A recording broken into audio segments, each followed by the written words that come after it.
ایھا الذین آمنوا استعینوا بالصبر والصلاۃ، ایمان والو جب مشکل وقت آ جائے، جب تم پر مصائب آ جائیں، جب تمہیں گردش زمانہ یا گرداب حالات میں آ جاؤ، واویلا نہیں کرنا،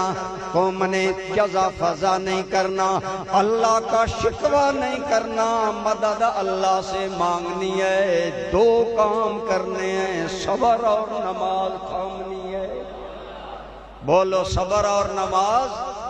اور امام علی مقام رضی اللہ تعالی عنہ آپ نے صبر کیا، اگر نانا جان کا مدینہ چھوٹ گیا صبر کیا، اگر مکہ مکرمہ چھوٹ گیا صبر کیا، اگر حجاز مقدس سے نکلنا پڑا اور کربلا کا سفر اختیار کرنا پڑا، اگر آپ توجہ کریں مدینہ منورہ جنتوں کا شہر ہے، میرے کریم نے فرمایا ما بین بیتی و منبری روضۃ من ریاض الجنہ،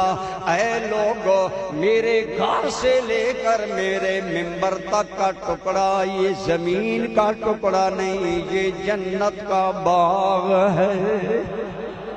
اونچی کہو سبحان اللہ۔ یہ جنت کا ذکر حسین کی محفل کا صدقہ اللہ ہم سب کو ریاض الجنہ کی حاضری نصیب کرے۔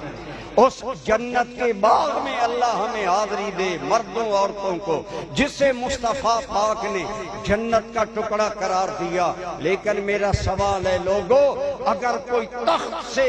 گرے اور زمین پر آ جائے وہ آدمی بے چین ہوتا ہے، جو حسین جنتوں والے مدینے سے نکلا اور کرب و بلا والی دھرتی کو جا کر بسایا، بتاؤ اس کی حسین کے دل کا عالم کیا ہوگا۔ لیکن حسین اس فیصلے پر بھی راضی ہیں، صبر کا دامن نہیں چھوڑا، بلکہ کسی نے جب وطن پوچھا تو شاہ نے آگے فرمایا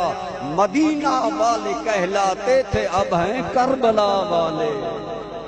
لوگو ہم تو جنتوں کے شہر والے تھے، ہم نے کرب کا معنی دکھ، بلا کا معنی مصیبت، ہم نے مدینہ چھوڑ کر کرب و بلا اختیار کیا، لیکن خدا کی رضا پر راضی ہیں۔ یہ تھا امام حسین کا کردار۔ تو میں رضی کر رہا ہوں، اللہ نے قرآن کریم میں فرمایا ایمان والو اگر مشکل وقت آئے صبر کا دامن تھامنا، یہ اللہ کی قسم دوستو، مدینہ سے چل کر کربلا تک اور کربلا سے چل کے شام تک آل بیت پاک نے کہیں صبر کا دامن نہیں چھوڑا، اللہ کے قرآن کا دامن نہیں چھوڑا۔ مشکل سے مشکل قیامت گزر گئی، لیکن امام علی مقام 10 محرم الحرام کی رات ہے، اور اس کی روایت کامل ابن اسیر نے کی، اور اس روایت کے راوی امام زین العابدین ہیں۔ آپ فرماتے ہیں پہلے آپ نے علماء سے سنا،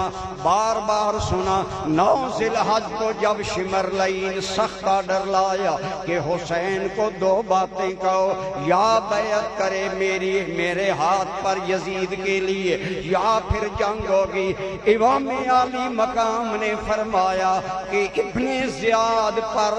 اس کے ہاتھ پر بیعت کرنے سے حسین کے لیے موت بہتر ہے۔